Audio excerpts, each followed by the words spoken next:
자, 안녕하십니까.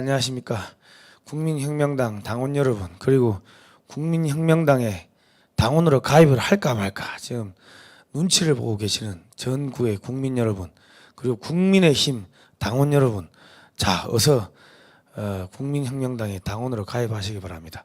저는 정책위 부의장 성상훈입니다. 예, 반갑습니다. 자, 오늘은요, 이승만 대통령의 기독교 입국론 6번째 시간입니다. 요 PPT를 띄워주십시오. 자, 많은 분들께서 이런 말씀을 하십니다. 야, 왜 우리가 기독교 국가가 돼야 되냐? 야, 종교하고 정치를 왜 합하냐? 그 따로따로 분리를 해야지 왜 종교하고 종교에다가 정치를 또 섞냐? 뭐 이런 말씀을 많이 하십니다. 자, 그런데요, 이런 걸 이제 우리가 이제 봐야 됩니다. 이제 100년 전에 1903년 9월 신학월보라는 그 잡지에 두 가지 편벽됨이라는 이 기사가 실립니다. 이게 이제 기고문이죠, 기고문. 정치는, 이건 이제 당시에 청년 이승만이 이제 글을 쓴 겁니다. 정치는 항상 교회 본의로서 딸려 나는 고로 교회에서 가만한 사람이 많이 생길수록 정치의 근본이 스스로 바로 잡히나니 이러므로 교화로서 나라를 변혁하는 것이 제일 순편하고 순리한 연유다. 이게 무슨 이야기냐면요, 교회가 이 교회에서 이 교육을 많이 시키면은 그러면 사람들이 감화를 받고 교화가 될 거 아닙니까? 그 교화라는 게 뭡니까? 거짓말하지 말라, 도둑질하지 말라, 남을 살인하지 말라, 남의 부인을 내 것으로 맞이하지 말라, 그러니까 간음하지 말라, 내 형제를 내 부모를 내 이웃같이 사랑하라. 이런 것들, 이거 우리 십계명에 나오는 거 아닙니까? 이런 것들이, 이런 내용들이 전 국민들한테 교육이 되면은 도둑질이 없어질 거고 살인이 없어질 거고, 그리고 또 뭐 있습니까? 그 남의 부인을 이렇게 보쌈 해오는 그런 것도 없어질 거고, 조선 말기는 살인, 낙태 이런 거는 말할 수도 없고, 그리고 간음, 남의 부인을 보쌈을 해오는 거죠. 그 외에도 거짓말, 도둑질, 정말 암울했는데 교회가 들어와가지고 살인하지 말라, 도둑질하지 말라, 간음하지 말라, 거짓말하지 말라, 이런 것들을 많이 가르치고 이런 것들을 많이 배운 사람들이 점점 늘어나면은 이 나라 전체가 거짓말이 없어지고 도둑질이 없어지고 그렇게 깨끗하게 정화되지 않겠냐, 그 이야기를 써놓은 겁니다. 이 100년 전에 한 이야기인데 틀린 바가 없죠. 자, 사람의 극히 어려운 지경은 곧 하나님이 감화시킬 기회라 하나니, 비교하건대 논구에 물이 마르고 뜨거워 고기가 살 수 없게 된 후에야 스스로 새 물길을 얻어 강과 바다를 찾아갈지라. 이게 무슨 이야기냐?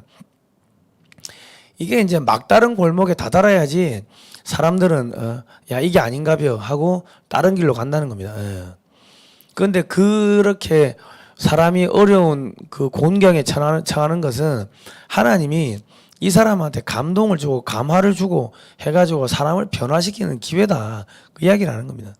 이 세상은 우리의 잠시 사는 농고물이라 다소 태평안락한데 사는 사람들도 바다같이 영원히 마르지 않을 생수를 찾기에 게으지 않건대 하물며 이 물이 마르고 흙탕되는 도탄 중에 들어 어찌 샘물줄기를 찾지 아니하리요. 이게 뭐냐면 이 세상은 우리 잠시 사는 농고물이라, 우리가 지금 잠시 왔다 가는 거야. 그런데 잘 먹고 잘 살고 태평하게 사는 사람도 야, 이게 어떤 게 진리야? 어떤 게 잘 사는 거야? 웰빙이 뭐야? 끊임없이 그렇게 찾아다니는데 지금 이렇게 이 조선 말기에 거짓말, 도둑질, 살인 완전히 이 암울한 이 시대 완전히 엉망진창인데 왜 우리는 새물길을 찾으러 안 가고 여기서 뭐 하고 있는 거야? 그 이야기를 하는 겁니다. 잘 먹고 잘 사는 애들도 새물줄기를 찾아서 가려고 하는데 여기 망했는데 여기가 똥통인데 왜 여기서는 새물줄기를 찾으러 안 가려고 노력을 안 하는 거야? 그 이야기를 하는 겁니다. 마찬가지입니다. 100년 후가 돼가지고 지금 대한민국이 완전히 종북 주사파 친중 간첩들한테 다 먹혔죠. 그러면 우리는 샘물줄기를 찾아야 될 거 아닙니까? 국민의힘 야당이라고 믿었는데 저 사람들이 지금 나라가 망하는데 뭐 하고 있습니까? 자기들이 권력 누가 대통령 할 거냐 권력 다툼하고 있는 거 아닙니까? 30살 30 뭐 몇 살짜리 이준석이 코올리게 그 친구를 갖다가 당대표로 내세워놓고 얼굴 마담으로 내세워놓고 뒤에서 자기들이 권력 다툼하고 있는 거 아닙니까? 아니 그렇게 권력 다툼 할 것 같으면은 그 30대 그 청년을 갖다가 얼굴 마담으로 내세우는 그런 범죄는 안 저질러야죠. 내세웠으면 밀어줘야 되는데 그 뒤에서 끄집어 땡기고 하면서 자기들 권력 다툼하고 그리고 더불어민주당은 뭐합니까? 북한 중국에 대한민국 해체해가지고 북한에 갖다 바치려고 하고 있고 북한 간첩이 문재인 그 캠프에서 특보단으로 활동했고 문재인 캠프단에 있었던 그 특보 중에 한 명이 아동 초등학생을 돈 주고 성매매를 해가지고 지금 경찰 수사받고 있고 이 뭡니까? 물이 다 오염이 됐죠. 그러면 세물을 찾아가야 되는 거예요. 세물 찾아가는 게 어디예요? 국민혁명당이 정권 집권하는 거고 여러분들이 국민혁명당에 당원이 되시는 게 그게 세물 찾아가는 겁니다. 1,000원짜리 한 달에 1,000원 하루에 요 400원짜리 커피 3잔만 안 마시면 한 달에 1,000원 내는 거 아닙니까? 그 당원 가입하는 게 세물을 찾아가는 겁니다. 대한 사람의 세물 쪽엔 예수교회라. 이 교회가 날로 흥왕하면 더 말할 것 없으려니와 아직까지도 저 불쌍한 사람들을 다 기회를 주어 우리같이 생활 세무로 나오지 못하게 하면 실로 다 우리의 신이 부족하며 사랑이 부족함이라. 아직 국민혁명당 당원이 안 된 분들은 그분들을 다 우리 당원으로 포섭을 하고 다 끌어안고 해야 되는데 그러지 못한 것은 우리의 신이 부족하며 사랑이 부족함이라. 우리가 부족해서 아직 다 끌어안지를 못한 겁니다. 이 100년 만에 또 들어보니까 이게 또 틀리죠. 가슴에 팍팍 와닿죠. 왜 우리가 기독교 국가가 되어야 되느냐. 자꾸 이제 그러면 반론을 제기하시는 분들이 계십니다. 자, 여러분들은 이렇게 말씀을 하셔야 됩니다. 야, 공산주의 국가 중에 대한민국보다 잘 사는 나라 있냐?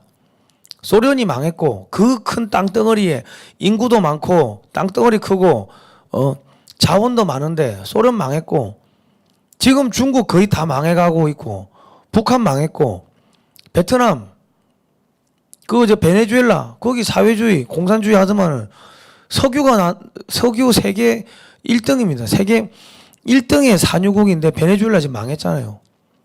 사회주의 공산주의 잘 사는 거 봤냐? 그렇게 물어보세요. 그리고 불교 국가들 동남아의 불교 국가들 그 수없이 많은데 걔들 잘 사는 거 봤냐? 불교 국가가 잘 사는 대한민국보다 잘 사는 국가 있으면은 그러면 불교 국가 하면 되지. 동남아의 불교 국가들 그 자원도 많고 땅덩어리도 크고 근데 왜 우리보다 못 살아? 한번 물어보십시오. 야, 유교 국가? 유교 조선 망했잖아. 가톨릭 국가? 저기 중남미 국가들 거기 다 가톨릭인데 땅덩어리도 크고 자원도 많고 인구도 많은데 거기 왜 우리보다 못 살아? 한번 물어보십시오. 야, 가톨릭 국가 중에 GDP 한국보다 높은 나라 있는가? 스페인, 포르투갈 한국보다 밑에죠. 이탈리아 GDP 세계 9등이고 한국이 세계 10등입니다. 그런데 9등하고 10등은 정말 종이 한 장 차이 정말 얼마 차이 안 납니다. 그런데 한국은 땅덩어리가 작죠. 이탈리아는 땅덩어리가 한국의 2배입니다. 그리고 거기는 기독교 그 로마 가톨릭 2000년 이상 되는 그 로마 가톨릭이 문명이 있으니까 전 세계에서 저기 그 관광객들이 쏟아지는 거 아닙니까? 근데 여기는 우리는 식민지 겪었고 그러고 뭐 전쟁 일어났고 그래가지고 완전히 알거지가 됐는데 지금 불과 70년 만에 이렇게 잘 먹고 잘 살게 됐고 그 가톨릭 국가의 핵심이었던 로마하고 땅덩어리는 절반밖에 안 되는데 GDP가 정말 종이 한 장밖에 차이 안 날 정도 같으면은 가톨릭 국가는 잘 살 수가 없는 거예요. 이런 이야기를 해 주십시오. 그리고 가톨릭에서 그 뻗어 나온 가지가 뭐예요? 그리스 정교회, 러시아 정교회. 그리스 망했잖아요. 그리스 망했어. 러시아 지금 한국보다 GDP가 밑입니다. 예. 그 큰 땅덩어리에 지금 대한민국이 군사력은 세계 6등입니다. 핵무기도 없는데 군사력이 세계 6등입니다. 1등 중국, 1등 미국, 2등 러시아, 3등 중국, 그 다음 4등 인도, 그 다음 5등 일본, 그 다음 한국 6등. 핵무기 있는 영국, 뭐 프랑스 이런 애들이 뭐 7등, 8등 저 밑에 있어요. 한국 정말 이 거지 같았던 나라가 지금 세계 군사력 6등이 됐습니다. 기독교 국가 하니까 잘 사는 거 아닙니까? 근면성실, 거짓말 하지 말고, 살인 안 하고, 교화되니까. 그래서 이 기독교 국가가 돼야지 이 대한민국이 앞으로 잘 살게 되는 겁니다. 물론 뒤에서 미국이 밀어주는 것도 있고, 왜냐하면 기독교라는 시스템이, 이거 하나의 시스템이네, 시스템, 문명. 미국도 기독교 문명이 기본 아닙니까? 한국도 기독교 문명이 기본이고. 그러니까 미국이나 한국의 시스템이 똑같은 거예요. 똑같으니까 한국 사람들 미국 가면 적응 잘하고 미국 사람이 한국 오면 적응 잘하잖아요. 그러니까 이런 이야기를 해 주셔야 됩니다. 그리고 우리가 말하는 자유민주주의, 그 자유시장 경제 체제, 이건 어디에서 왔는가? 이거는 성경에서 왔고 하나님 말씀에서 온 겁니다. 자, 하나님의 모습을 그대로 본따서 사람을 만들었다. 그렇기 때문에 모든 사람은 평등하다. 만민평등, 천부인권. 자, 우리나라는 대통령도 그냥 일반 국민 중에 한 명이 대통령 되는 거 아닙니까? 근데 지금 사회주의 국가, 공산주의 국가, 가톨릭 국가, 거기는 다 왕이 있잖아요. 전제군주가 있는 거 아닙니까? 이슬람, 자유가 있습니까? 이슬람 국가들 중에 우리나라보다 잘 사는 나라 있나요? 그 석유가 나오니까는 자원이 있으니까 자원 팔아가지고 잘 먹고 잘 사는 나라 있겠지만은 거기는 왕족들, 귀족들만 잘 먹고 잘 살지 밑에 국민들은 비참한 거 아닙니까? 이 천부인권 이게 없다면, 이 자유가 없다면요 아무것도 할 수가 없는 겁니다. 이 자유를 나한테 주어진 이 자유는 이 하나님이 주셨기 때문에 다른 사람이 나를 함부로 나의 자유를 제한을 할 수가 없는 겁니다. 억압할 수도 없고 함부로 죽여서도 안 되고. 자, 그리고 이 하나님의 모습을 본따서 태어났기 때문에 이 사람이 하는 이야기도 하나님의 말씀일 수도 있고 저 사람이 하는 이야기도 하나님의 말씀일 수가 있는 거예요. 그렇기 때문에 이 사람 저 사람이 하는 이야기를 다 들어봐야 되는데 그게 뭡니까? 자유민주주의에서 여론 수렴이 제일 중요하잖아요. 그게 여론이에요. 언론인.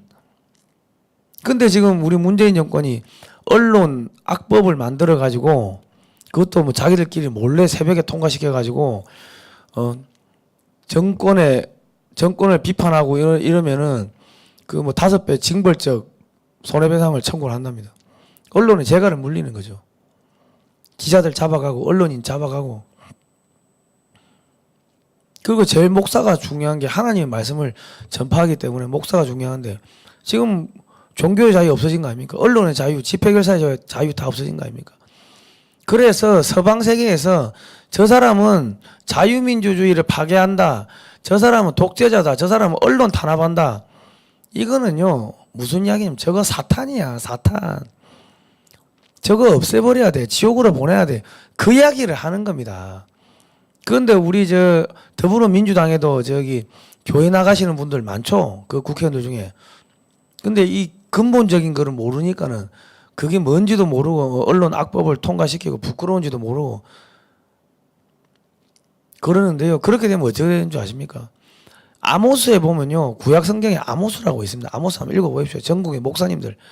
구약 성경에 아모스라는 게 있는지도 아마 모를 거예요. 한번 읽어보라고. 뭐라 했는가. 의인을 악인이라 하고 의인의 머리를 짓밟고 의인을 탄압하고 했던 둘의 다마색, 남유다, 북이스라엘 등 8개 국가를 하나님께서 진멸하십니다. 불로 진멸한다고. 그 당시에 그 지역에 진도 8의 지진이 일어났다 하더라고요. 지금 저기 보십시오. 중국 교회를 파괴하고 하니까는 중국 전역이 지금 5월 달부터 비가 와가지고 베이징, 상해가 3번이 수몰됐습니다. 저기는 뭐 비로소 끝난 거예요. 비로소. 북한의 잠수함 공장, 전차 공장 전부 비에 침수된 거 아닙니까? 시멘트 공장 그리고 논밭 다 침수되고 쓸려가고 북한도 끝난 거예요.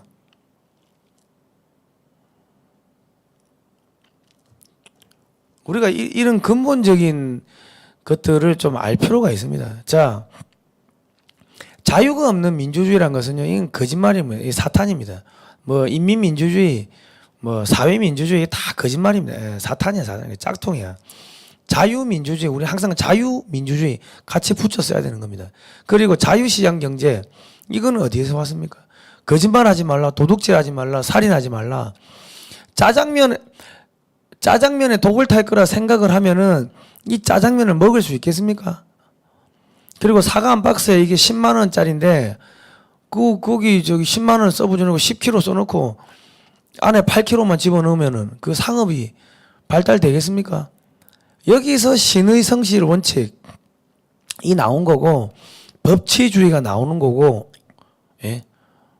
이 신의 성실 원칙, 법치주의, 신용사회 이런 것들이 돼야지 상업이 발전하고 나라가 잘 사는 겁니다. 그렇기 때문에 우리가 잘 먹고 잘 살기 위해서는 기독교 입국론으로 가야 되는 게 맞는 겁니다. 그거를 100년 전에 이야기했다고, 100년 전에. 그런데 지금 서울대 나온 양반들, 하버드 유학 갔다 온 사람들이 기독교 입국론을 이해를 못하면은 그거 뭐 나가 죽어야지. 헛배운 거지. 돌대가리들인 거지. 그 뭐 학문을 배우면 뭐하면 지가 살고 있는 이 나라가 자유민주주의인데 자유민주주의란 무엇이냐, 자유시장경제 체제는 무엇이냐, 그건 어디서 왔는가? 그게 성경에서 왔는데 기독교를 탄압하고 기독교를 개독교라 욕하고 그러면 뭐예요? 몸과 마음이 분리된 좀비죠. 사이코패스. 이런 것들을 우리가 이 학생들한테 가르쳐 줘야 되는 겁니다. 예. 자, 우리가 일요일 날 쉬죠. 일요일 주일 휴무, 주일을 거룩하게 지내라. 여기서 주일 휴무가 나온 겁니다. 사회복지제도는 어디서 나왔습니까? 내 이웃을 내 몸과 같이 사랑하라. 부모를 공경하라. 여기서 사회복지제도가 나온 겁니다. 우리 세금제도, 세금 뭐 8천만 원 이상은 뭐 36%인가요? 그 차등해서 세금 내죠. 그 세금 제도는 어디서 나왔습니까? 소득세 차등해서 내죠. 어디서 나왔어요? 11조. 돈이 많은 사람은 그 양 잡아내고 돈 없는 사람은 비둘기 잡아내고 소득에 따라 가지고 그 재물 바치는 게 달라지잖아요. 다 거기서 나온 겁니다. 거기서. 여러분들 이런 거 처음 들으셨습니까? 예. 이 기독교가 없었다면은 우리나라는 이제 월화수목 금토일도 없었습니다. 그 기독교 선교사들이 100년 전에 들어오면서 수업을 가르치려고 월요일은 뭐 가르치고 화요일은 뭐 가르치고 이렇게 커리큘럼을 짜다 보니까 월화수목 금토일이 생긴 거고, 우리 옛날에는 자시, 묘시 뭐 그랬잖아요.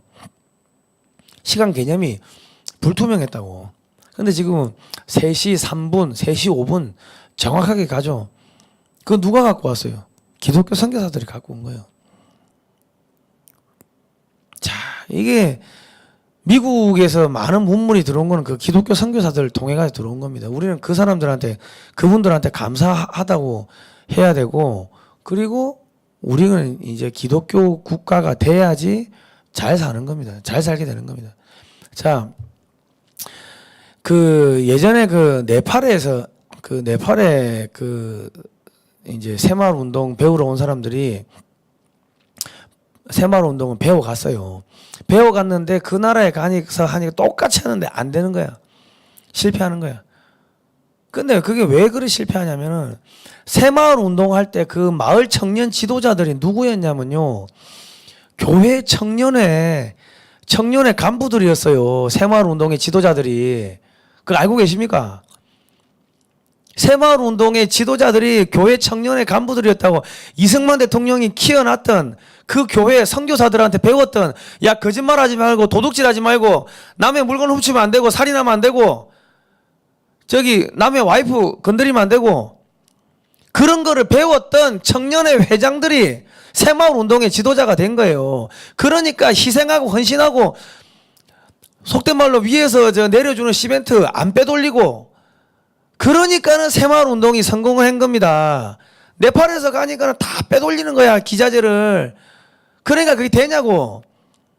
기독교가 근본이 없이는요, 그 위에 사회 경제가 이게 탑이 올라갈 수가 없어요. 아시겠습니까?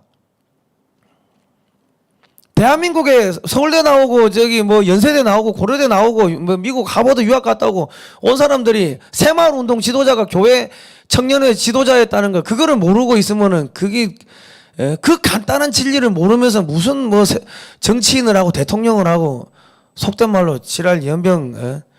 내가 참 그 다음은 안 할게요. 얼마나 대한민국의 지식인들의 이 지식이라는 게 이 대한민국 엘리트 지식인들의 이 지식이 얼마나 이게 얇습니까? 저 나라 역사도 모르는 게 그러면 멍멍이지, 멍멍이. 기독교가 기반이 안 되면요 아무것도 안 됩니다. 지금 아프간에 미국이 2,000조를 퍼부은 거 아닙니까? 지난 20년 동안. 그러면 잘 커야지 왜 못 큽니까? 지도자들이 전부 다 부정부패해가지고 다 돈 들고 튄 거 아닙니까? 그러니까 망한 거 아닙니까? 그런데 우리나라 지금 민주화 세력이라고 하는 사람들은 이승만 대통령이 뭐 부정축제를 했고 박정희 대통령이 부정축제를 했다고 거짓말을 합니다. 그게 왜 거짓말입니까? 그때는요 먹고 죽을래 해도 먹고 죽을 게 없는데, 빼돌릴 게 없는데 무슨 부정축제야. 예? 뭐가 있어야지 부정축제를 할 거 아닙니까? 아무것도 없는데. 예? 그러니까 거짓말을 해도 그래 거짓말을 하면 그거를 속으면 어쩝니까 국민 여러분. 예? 자, 교회도 마찬가지입니다. 지금 대한민국의 목사님들이 다 거짓말하죠. 하나님 믿음 처음 구한다고. 그런데 주말에 예배는 왜 안 드립니까? 정광훈 목사님이 주말에 예배 드린다고 하니까는 전 목사님이 그렇게 강력하게 주말에 예배를 드리면은 교회 이미지가 나빠져가지고 기독교를 사람들이 싫어한다 해요. 그런 이야기를 목사님들이 하고 장로들이 합니다. 자기들은 주말에 그 예배를 안 드리면서 저기 예배 드리겠다고 하시는 분을 갖다가 뒤에서 손가락질하고 욕을 합니다. 그분들은 아마도 저기 그 신명기 구약 성경에 신명기라는 게 있는지를 아마 모르실 거예요. 신명기 13장에 읽어보면은 가짜 선지자는 하나님께서 미혹의 영을 뿌려가지고 일부러 만드신다고 써놨더라고. 왜? 하나님의 자녀가 진짜로 하나님을 믿는지 안 믿는지 가짜로 믿는지 그거 테스트 해보려고, 시험해 보려고.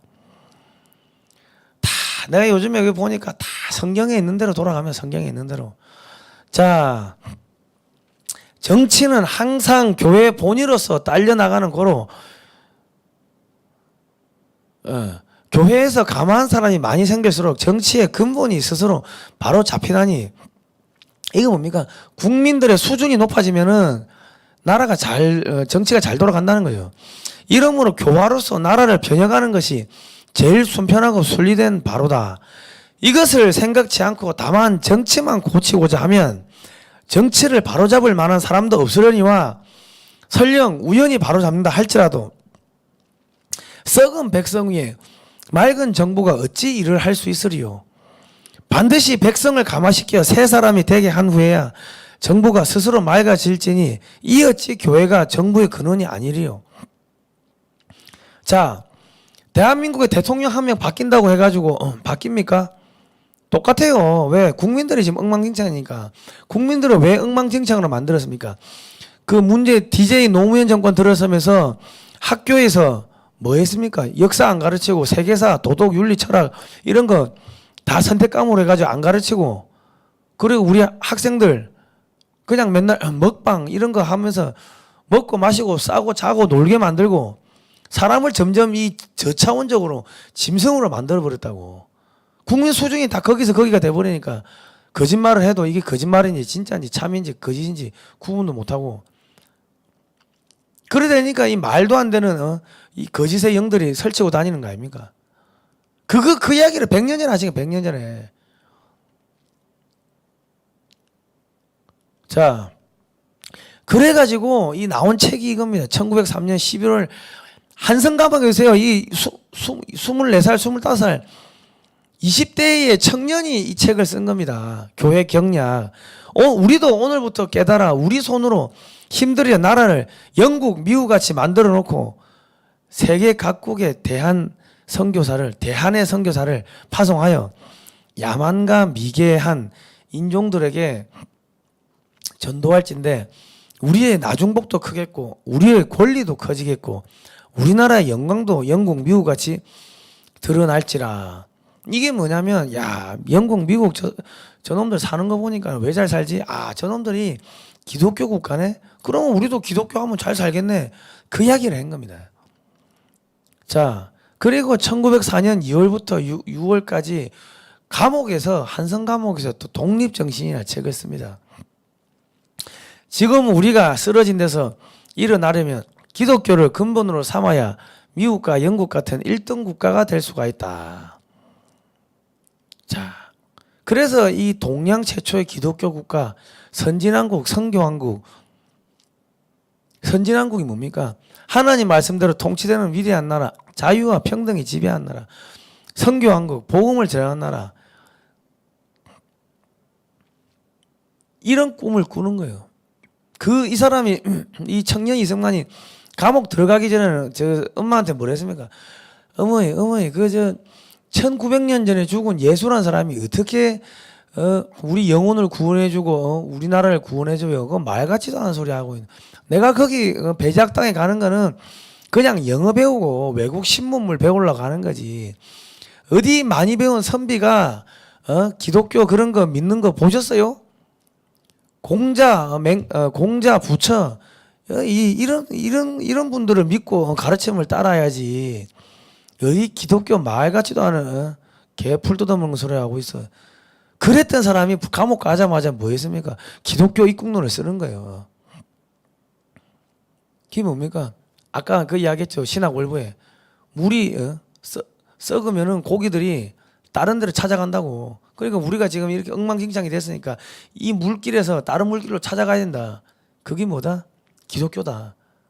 거기서 깨달아 버리는 거예요. 자, 기독교 입국론은 왜 가야 되는지, 우리가 왜 기독교 국가가 돼야 되는지 아시겠습니까?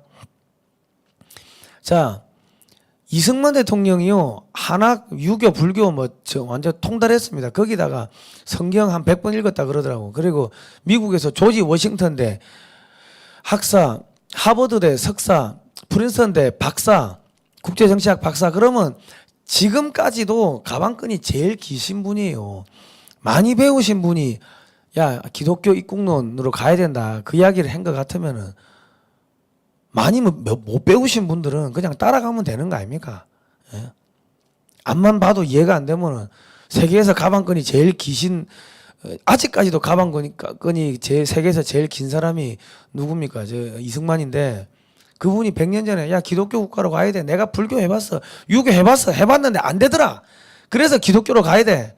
그 이야기를 했으면 그 이야기대로 따라가면 되는 거 아닙니까? 여러분이 불교에 대해서 알면 얼마나 알겠습니까? 예? 유교에 대해서 알면 얼마나 알겠어요? 대한민국에 스님들 있지만은 불교에 대해서 알면 얼마나 알겠습니까? 저 100년 전에 한학을 통달하신 분이 불교 경전 안 읽어봤겠습니까? 유교 경전 안 읽어봤겠어요? 사서상경, 우리나라 유학자들 사서상경 다 외웁니까? 예? 그 사서상경 그 유학의 대가, 불교의 그 대가가 그 기독교 국가라고 해야 돼. 이게 나라를 근본적으로 돌릴 수 있는 시스템은 부강한 나라를 만들려면은 기독교 국가로 가야 돼. 그래가지고 기독교 국가로 갖고 기독교 인력을 많이 키웠고 그 인력들이 박정희의 새마을 운동 할 때 다 청년회 회장이 되고 그래가지고 이 나라가 이래 된 겁니다. 이제 어느 정도 이 대한민국의 역사가 이게 눈에 보이십니까?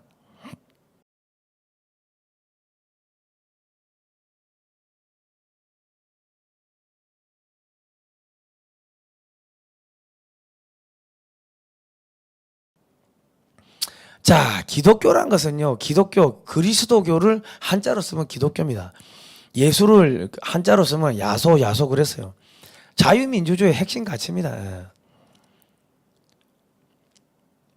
그리고 자유민주주의, 이 기독교의 정치적 표현이에요. 여러분들은 자유민주주의가 좋아, 공산주의가 좋아하면 자유민주주의가 좋대요. 그러면서 기독교는 싫대. 그럼 뭐예요? 못 배운 놈이거나 정신병자거나 두 개 중 하나예요. 자, 세계관이 변합니다. 자, 유교 불교의 사회였던 우리 조선 말기 일제를 거치면서 전쟁으로 완전히 그냥 나라가 폭삭 거지가 됐는데 그 거지 나라가 지금 1918년 GDP 세계 11등, 지금은 1921년이니까 GDP 세계 10등이 됐죠. 지금 3만 불 넘었죠. 그래야 되는 겁니다. 문재인 정권이, 더불어민주당 정권이 왜 사악하냐, 왜 정말 나쁜 정권이냐, 이거는요 1945년 8월 6일 날 히로시마에 원자탄이 터졌습니다. 그때에 우리 한반도는 두 가지의 선택을 강요받았습니다. 첫째는 이승만하고 살 것이냐, 아니면은 김일성이하고 같이 살 것이냐. 우리 대한민국은 이승만을 선택했고 북한은 김일성이를 선택했어요. 둘째는 어떤 세상, 어떤 체제에서 살 것인가.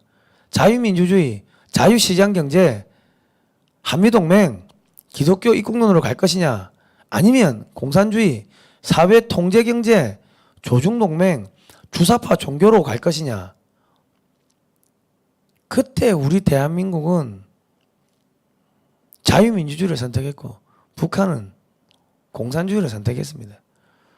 그 결과 똑같이 70년을 살아보니 북한은 거지 나라가 되었고 대한민국은 세계 10대 경제 강국, 세계 6대 군사 강국이 되었습니다. 모든 경쟁은 끝이 났습니다. 그럼에도 불구하고 우리 문재인 종북 주사파 정권은 대한민국을 해체해서 북한으로 가려고 하고 있는 겁니다. 그렇기 때문에 우리가 이것을 결코 용납할 수 없는 겁니다. 그렇기 때문에 우리 국민혁명당 당원이 1000만 명이 되면은 이거를 막을 수가 있는 겁니다. 국민의 힘은 보십시오. 자기들끼리 또 정치 권력 투쟁만 하고 있습니다. 나라가 망해가고 있는데 속된 말로 처먹을 만큼 처먹은 놈들이 더 처먹겠다고 싸우는 거예요. 그리고 박근혜 대통령, 국민들이 뽑아준 박근혜 대통령도 끌어내리고 깜빵에 쳐놓고 나이 60이 넘은 할머니가 감옥에 있는데 불쌍하지도 않습니까? 사내 자식들이 그 불쌍하지도 않아요. 그게 김무성이, 유승민이, 그 사람들은 정치를 하기 전에 사람이 먼저 돼야 됩니다. 불쌍하지도 않습니까? 박 대통령 야 사면 석방하라, 그 말 한마디 하는 게 그래 어렵나요? 그렇기 때문에 국민의힘은 국민의 짐이 돼버린 겁니다. 그렇기 때문에 그 대안 세력으로 국민혁명당 밖에는 없는 거고, 국민혁명당이 지금 대한민국을 지킬 수 있는 유일한 안보정당, 보수정당입니다. 국민의힘은 저거는 보수정당이 아니지. 정신머리를 보수해야지, 정신머리를. 자, 2019년 12월까지 한국 교회 선교사 파송수가 28,000명, 171개국에 나갔습니다. 미국이 한 4만 명 정도 나갔대요. 우리나라가 사이즈, 인구 규모나 영토 규모 이런 거에 비하면은 사실상 세계 1등국이죠. 선교사 파송. 그러니까 복을 받는 겁니다. 자, 한성 감옥에서 이제 기적이 벌어집니다. 자, 감옥 안에서 어떤 일이 있었는가. 자, 한성 감옥이요, 학교가 생깁니다. 안에서 옥중 학당이 생겨요. 아니, 이거 언제 죽을지 모르는 이승만이라는 사람이 안에서 또 학생들을 가르치네.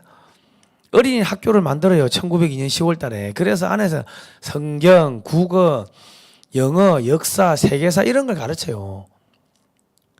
그 안에 어린이들이 왜 있었냐면은 그 당시에는 어른들이 죄를 짓고 자기가 나와야 되니까 아이를 갖다 볼모로 거기다가 집어넣고 어른, 아버지는 부모는 나오고 옛날엔 그랬다 하더라고. 그래가지고 그 안에 어린이들이 한 40명 있었대요. 근데 이렇게 글을 가르쳐주고 하니까 그러니까 그 간수들도 와가지고 우리도 글 좀 가르쳐주라고. 아니 그 소위 말해가지고 그 미국의 선교사들이 맨날 들어와가지고 들어올 때 그냥 들어오겠습니까?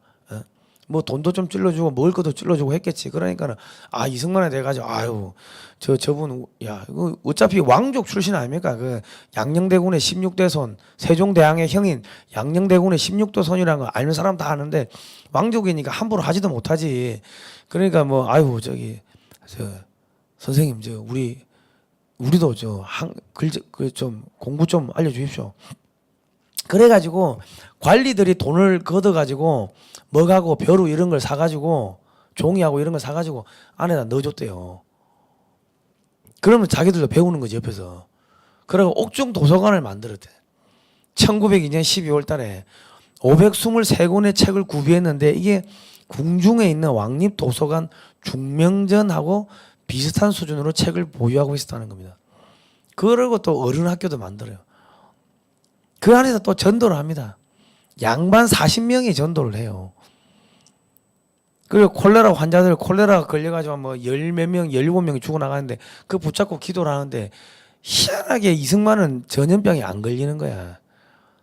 그 당시에 약이 있었겠습니까? 뭐가 있었겠습니까? 아무것도 없죠. 그리고 고문당했지. 몸은 피폐하지. 거기 먹는 밥은 뭐 쌀 반, 모래 반 그런 거지. 그 소금국 반찬이 있습니까? 그런 거 먹으면 안에 장이 다 망가졌을 건데 그것도 양이나 많이 먹었겠어요? 그럼에도 불구하고 코로나가 희한하게 이승만은 안 걸리는 거예요. 그 안에서 또 양반들이 뭐예요? 양반들이 왜 들어왔어요? 뭐 입헌 군주제 모의하고 이래가지고 거기 서울 시내 한양에서 제일 똑똑한 놈들이 전부 다 잡혀가지고 이승만 밑에 온 거예요. 이승만 밑에 오니까 이승만이 선배 아닙니까? 깜빵 선배니까는 야 내가 가르쳐 준 대로 해라. 그리고 그 안에서 뭐 할 게 뭐 있어요. 내 하나님 믿게 되는 분들 보니까는 감옥 가가지고 읽을 게 성경책밖에 없더라. 그래가지고 성경책 읽다 보니까 성경책 10번 20번 읽고 그래가지고 하나님 믿게 되는 사람들 많이 봤습니다. 예. 그러니까 그 안에서 읽을 게 없으니까 또 보는 거예요. 성경책을. 이승만이라는 청년은 성경에 감격하여 동료 죄수에게 복음을 열광적으로 전파했다.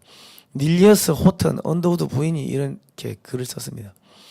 하나님을 예배하는 감옥 1902년 복당이 된 거예요. 복당. 그 안에서 찬송가 부르고 예배하는 거예요. 이 이야기가 가장 고무적인 부분은 예수가 다른 사람들의 구원을 위해 자신의 생명을 저버린 데 있다.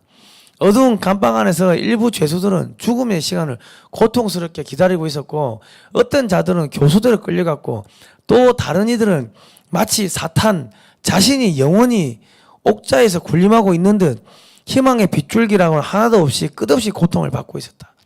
그런 시간과 그런 상황에서 우리 각자는 예수가 다른 사람들의 구원을 위해 고통을 받았다고 믿었고 예수가 당한 무고와 불의는 너무나 현실적이고 참된 것이어서 우리 각자가 이상스럽게도 가슴이 뜨거워지는 것을 경험하였다.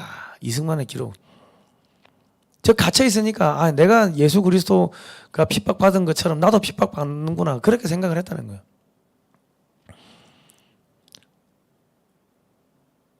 자,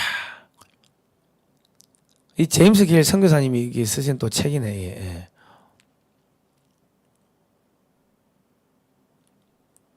캐나다 선교사 게일 선교사님의 전환기의 한국 이게 이제 코리아 인 트랜스포테이션인가요? 제임스 게일 해가지고 저거를 우리말로 변환하면은 전환기의 한국이라는 책인데 1909년에 나온 책입니다. 벙커 목사 부부가 정기적으로 방문했던 이들 이승만, 유승준, 김린, 이상재 이원긋, 김정식 등 감옥은 처음에는 진리 탐구의 방으로 시작하여 다음에는 기도의 집이 되고 그 다음에는 예배당으로 바뀌었다가 급기야 신학당이 되었다. 이 과정을 끝내자 하나님께서는 이들을 모두 감옥에서 내보내시어 사역토로 가셨다. 그들은 높은 사회적 지위와 정치적 영향력 그리고 우수한 한문 실력 때문에 이 나라 수도의 기독교에서 최초의 지도자가 되었다. 그 안에서 5년 7개월 동안 갇혀 있으면서 성경에 통달하고 영어에 통달하고 그 안에서 뭐 세계사, 세계지리 이런 거 다 공부를 한 거 아닙니까?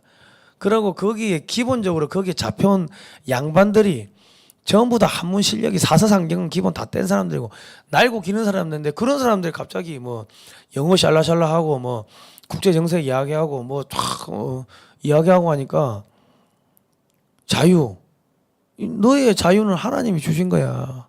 너는 지금은 노비겠지만은 너희 아버지는 우주 만물을 창조하신 하나님이야. 너는 죽으면은 하나님 나라 가게 될 거고 하나님 나라 가게 되면은 그러면 너는 거기서 이 노비 생활 풀려나는 거야. 너는 하나님만 믿으면 돼. 하나님만 믿으면은 천국에 가는 거야. 천국 가면은 좋은 옷 입고 좋은 밥 먹고 그렇게 살 수 있어. 하나님 믿을래 안 믿을래? 아 믿자야 본전이야. 어떻게 할래? 그러니까 쫙 다 그냥 다 믿게 되는 거예요. 하나님 믿으려면은 노비를 해방해야지.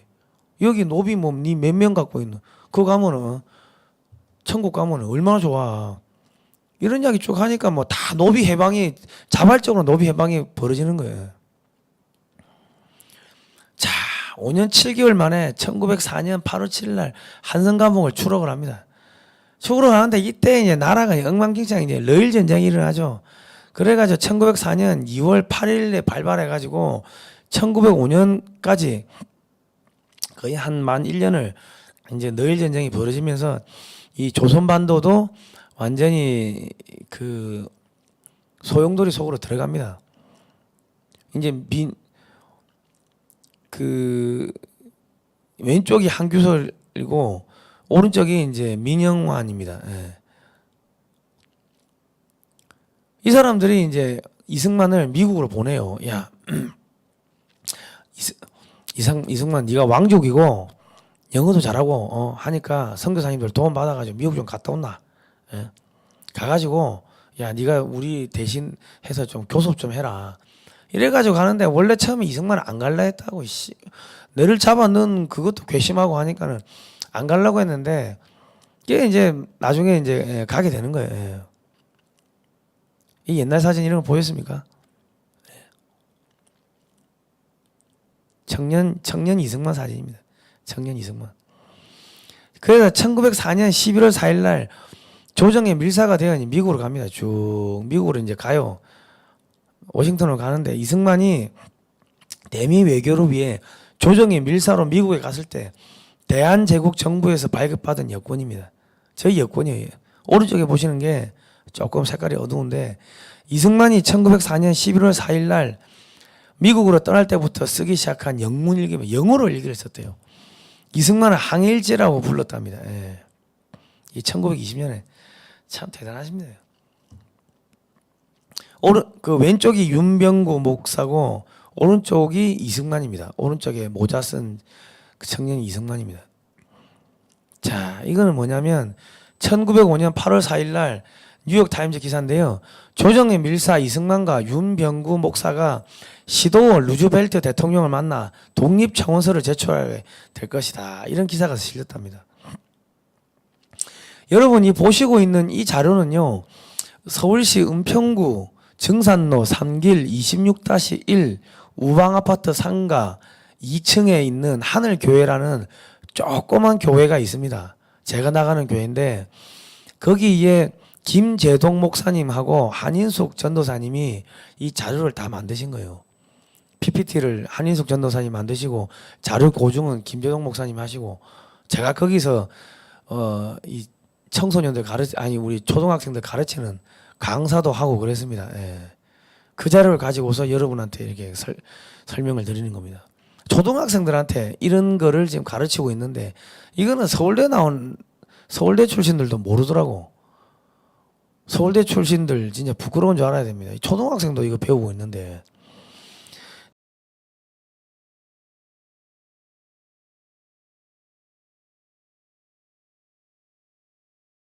자, 누즈벨트 대통령님, 위태함에 처한 불쌍한 나라를 건져 주십시오. 1905년 8월 4일 날 조정리 물사로 이제 이승만이 갑니다. 누즈벨트 대통령을 만나러 가는데 1905년 8월 이승만 윤병구 목사가 누즈벨트 대통령에게 올린 청원서입니다.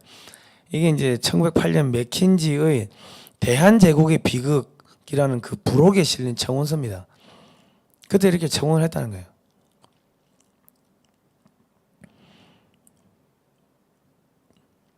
이게 이제 그 당시에 그 뭐 사파하고 해가지고 1905년 8월 이승만 윤병구 목사가 누즈벨트 대통령에게 올린 청원서, 맥킨지의 대한제국의 비극 뭐 이런 책에 부록에 실린 청원서인데, 이때 이미 그 저기 미국은 일본하고 가스라 테프트 그 협약을 그 맺은 거죠. 맺고 나가지고 일주일 뒤에 이승만이 온 거예요. 예. 이게 뭐가 안 되려고 해도 참 안 되니까 일주일만 좀 빨리 가서도 상황이 달라졌을 건데, 그러니까 이미 뭐 가스라 테프트 뭐 미력 뭐 다 맺어진 다음에 간 거지. 이 당시에 공사가 이 김윤정이었습니다. 워싱턴 15번지 대조선 공사관의 당시 모습. 저때 태극기가 저렇게 생긴 태극기였습니다. 예. 근데 이 사람은 이미 일본에 매수가 돼가지고 이승만하고 이렇게 윤병구 목사가 이 대통령 누즈벨트 대통령을 만나려고 하니까 그렇게 이제 방해를 한 거예요. 못 만나게 하고 방해를 한 거예요. 자, 왜 못 만나게 하고 방해를 했냐? 1905년 7월 29일 날 가스라 테프트 밀약이 맺어졌죠. 7월 29일이죠. 자,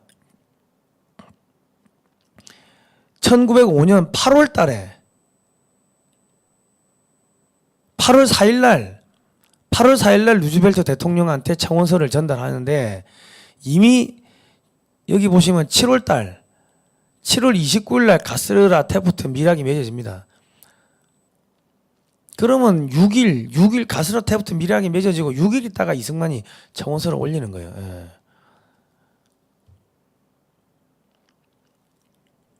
자, 이거를 자료를 보시면 글자가 좀 안 보이는데, 다만 언제든지 이거는 넘어가시죠. 이게 왜냐하면 옛날 글자가 돼 있어 가지고 이미 그 당시에 나왔던 그 글들인데, 이 이제 100년 전에 한글로 돼 있으니까 제가 저거를 읽기도 힘들고 읽어도 무슨 뜻인지 잘 모르겠더라고요. 근데 이게 출처가 뭐냐면 1905년 8월 9일 이승만이 민영안에 보낸 편지입니다. 이승만 동문 서한집에 이제 실려 있는데, 이게 이제 연세대학교 이제 출판부에서 이제 낸 책입니다. 여기에 보시면 그 편지들이 쭉 이제 쓰여 있는 거죠.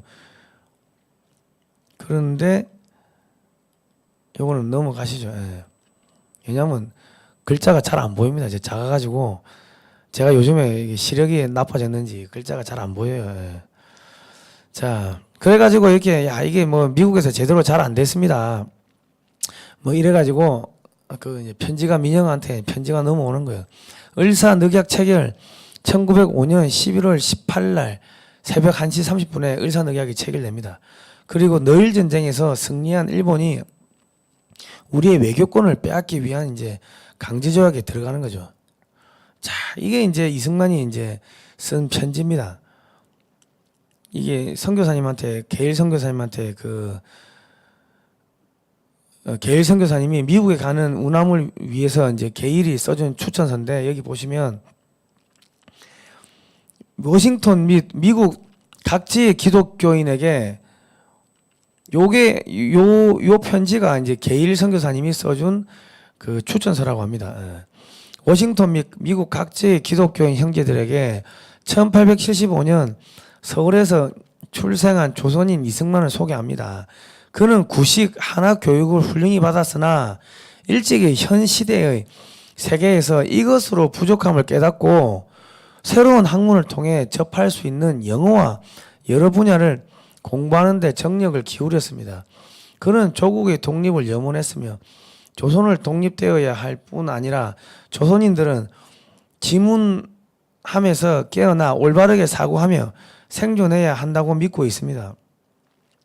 그는 일찍이 일간지 매일신문을 처음으로 시작했으며 후에는 제국신문을 창간하여 영어 번역물을 싣는 한편 자유에 대한 자신의 생각을 피력했습니다. 이것은 보수적인 조정의 생각에 상반되는 것으로 이 씨는 1899년 1월 체포되어 5년 7개월간 옥고를 치렀습니다. 6개월 동안 그는 무게가 20파운드가 넘는 나무 칼을 썼는데 여기에 고통이 더하도록 두 발에는 족쇄까지 채웠습니다. 그동안 동료들이 끌려나가 구타당하고 고문을 받아 혼절하거나 참수되는 것을 보았습니다. 그는 처형장의 둔탁한 칼소리에 따르는 모든 감정을 알고 있었으며 이 운명을 자신의 운명으로 생각했습니다. 여러 번 조간신문에 이승만이 감옥에서 참수되었다는 기사가 보도되기도 했습니다. 그는 어깨에 무거운 쇠사슬을 묶고 뒤에다가 맹꽁이 자물쇠가 채워진 채 죄수부대에서 일하기도 했습니다. 이 모든 것이 그와 그의 동료들이 만나 토론하고 담화하고 상호 발전을 기할 수 있는 민중 집회의 권리를 주장했기 때문이었습니다. 그는 투옥되기 직전에 복음을 들었습니다만 고통 속에서 오직 믿음을 쌓아갔습니다. 즉 자신을 버리고 자기 마음을 하나님에게 바치고 복음 전도에 나서자 동료 죄수들이 구원되는 것을 보았습니다. 상해에서 그에게 보내준 중국 서적으로 감옥에 도서실을 만들기도 하였습니다. 이 씨의 노력으로 개종한 사람 중에는 워싱턴 주재 공사관 서기관 이상재 씨가 있습니다. 그분은 조선에서 가장 유명한 학자 중의 한 사람이며 지난번 세계 문학 작품집에 이름이 특기되어 있는 이원종이라는 사람과 1895년에서 96년 조선경찰 총수였던 김충직 씨도 있습니다. 그 외에도 많은 사람들이 있어 그 수는 모두 40여 명이 됩니다. 이들은 모두 이승만의 끈질긴 노력에 감화된 사람들입니다. 그는 재판을 받고 장 100대 종신 중노동형을 선고받았다가 지난 여름 1904년 8월 9일에 사면 석방되었습니다. 이 한 사람의 황희는 그가 겪은 시련을 생생하게 그리고 훌륭하게 이야기할 수 있습니다. 그가 자유로운 미국 땅에서 백인 형제들 중에 좋은 친구를 많이 사귀게 되기를 바라며 그가 그곳에서 공부하고 관찰하고 저술도 하려는 3년 동안 용기를 북돋아 주어 귀국 후 그의 동포들을 위해 큰일을 할 수 있도록 도와주시기를 간곡히 부탁드립니다. 그는 신사로 태어났고 학자이며 하나님의 종 기독교인이기에 아주 훌륭한 친구입니다. 이런 편지를 써주신 거예요.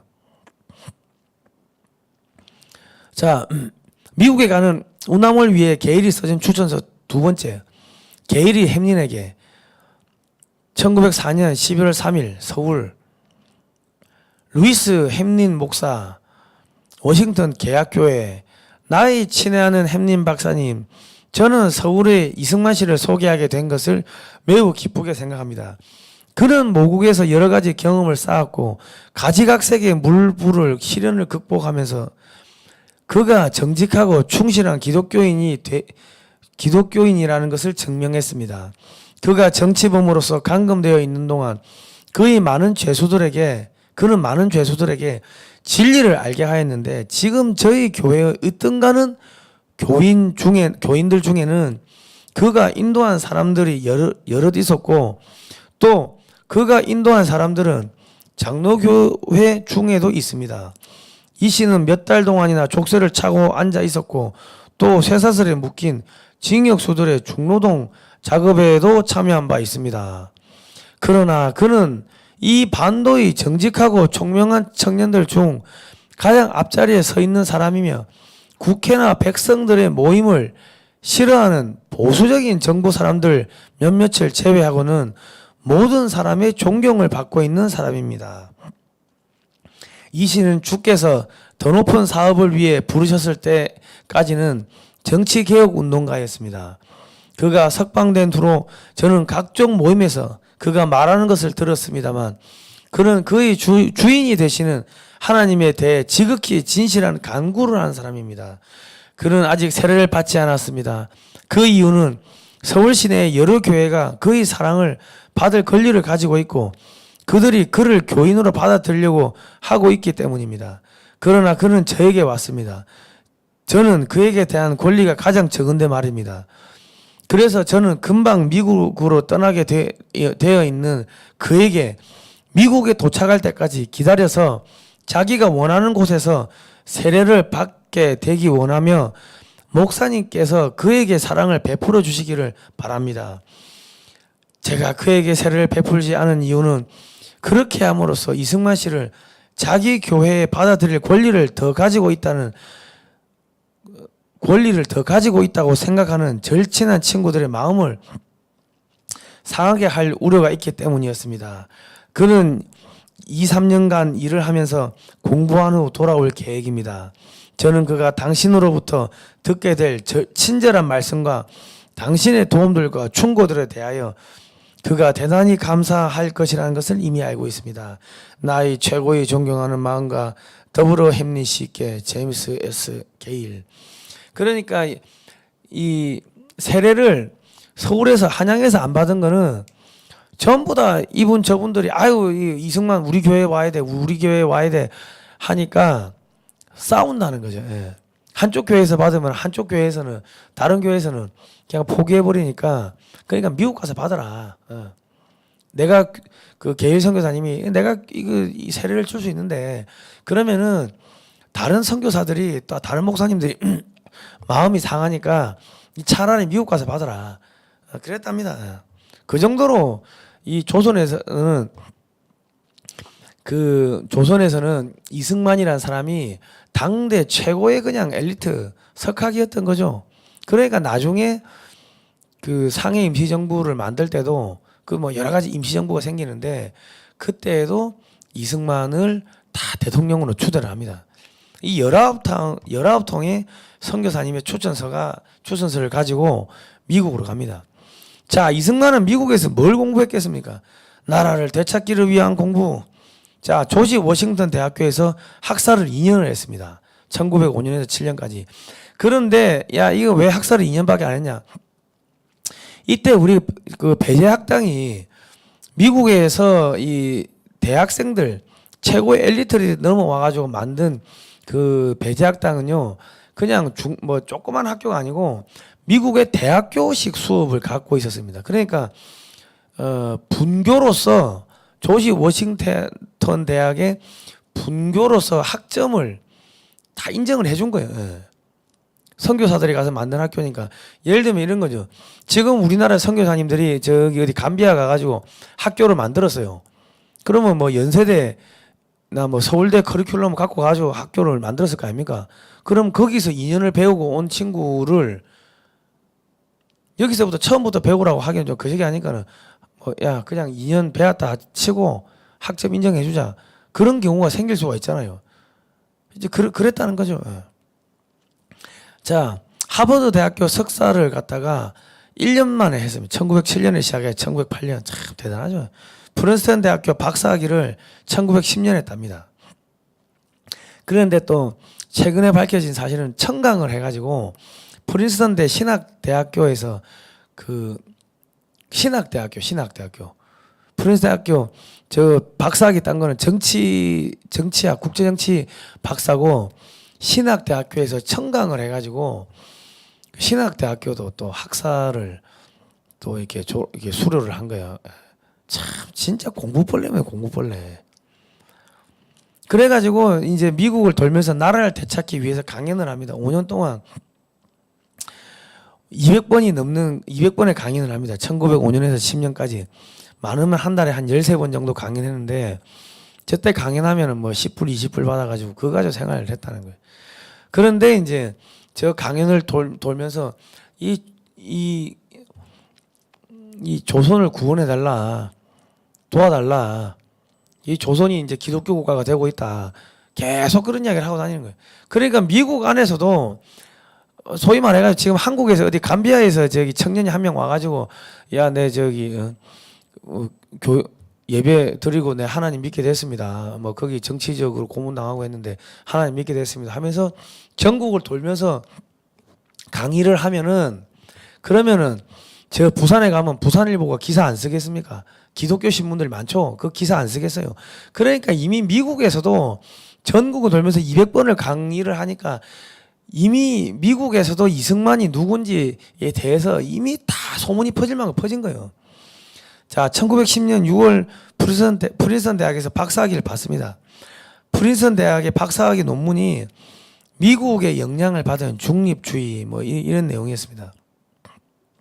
그리고 프린스턴 대학에서 출판부에서 이제 단행본으로 또 출간을 하기도 했습니다. 자, 이제 원조 엄청나죠.